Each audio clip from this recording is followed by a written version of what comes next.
you are arrested on a traffic violation here in Georgia. You go to court and are the last to be seen that day. The judge is tired and angry. You are just hit with a maximum 60-day sentence for your first offense, and all because someone's having a bad day. Why is it when people commit a crime, the punishment can vary so much depending on what was committed. Even the judge that does the sentencing. One grumpy judge having a bad day can ruin a person's life in the blink of an eye. I don't understand that. I'm not saying it's okay to take your chances breaking the law. But I think it's time that some reform should come when it comes to sentencing people for their crimes.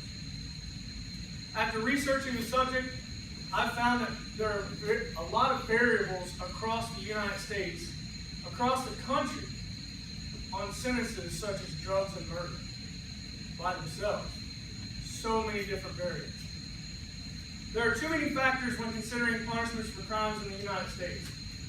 According to drugabuse.com, the average sentence for drug traffic charges varied across the U.S. The same charge can hold 34 months in New Mexico, but the same offense can hold a 122-month conviction in South Carolina. When it comes to first-degree murder, or capital murder in some states, the variation is not as wide, but there's still a big gap. FindLaw.com states that the punishment for the worst of offenses is the death penalty in states like Kentucky and Texas, but can be as little as 20 to 60 years in prison in Illinois. That means an 18-year-old could murder someone in Illinois and possibly walk free by their 40th birthday. Don't sit too well with me. There's also a factor of multiple sentences that being stacked on top of each other, so that one person may have to serve 1,493 years. It's ridiculous. Eric Grundhauser wrote an article in Atlas Obsorption, might have that wrong. In it, he states sentencing laws vary across the world. But in the United States, the reason people get ordered to serve certain amounts of prison time is to acknowledge multiple crimes committed by the same person. I can understand this viewpoint to give peace of mind to the victim's family, but it's an unreasonable amount of time. I can think of a few reasons with this problem. One of the causes is inconsistency in state laws. Each state has its own set of governing laws. They do not follow the federal system, and that means there are individual patterns in their sentencing styles.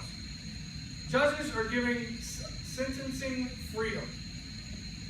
Each judge is given a set of guidelines they can follow and may set a sentence within those guidelines. He or she has the freedom to choose a minimum or maximum sentence on a case-by-case basis. When victims are involved, emotions are high. If a person is convicted of more than one crime during a sentence, the judge is compelled to sentence that person for each crime that has been committed.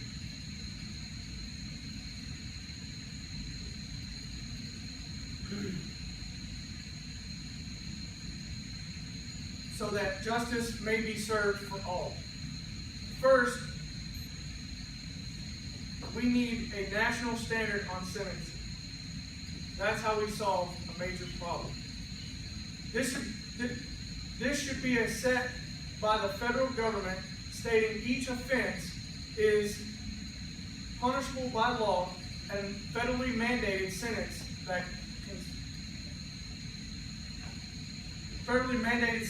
with it. So it should be even across the board for the same thing.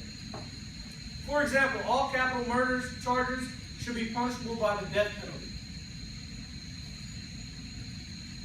And the penalty to be carried out within 1 year of conviction. This would cut down the number of prisoners sitting on death row for 20 plus years. Second, judges are to follow a strict guideline set forth by the federal government's punishment system. This would eliminate the grumpy old judges problem that there would be a fairness across the board when it comes to punishable crimes. Third, when convicted of multiple crimes, the criminal will serve out a sentence of the highest priority.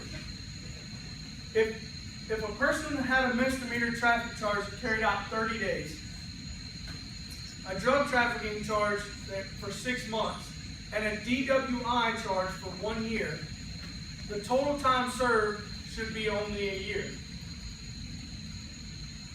The other two would automatically be included in the time. This plan might sound lenient at first, but the American citizens are spending way too much money on housing criminals for unnecessary amounts of time. Every day, thousands, if not hundreds of thousands of men and women placed in the correctional facilities across the U.S. There are no way to prevent people from committing crimes, but there's a better way to mainstream the way these crimes are punished. My plan might seem weak, but in the end, our corrections department could help pay off the national debt by cutting the cost of housing people for far too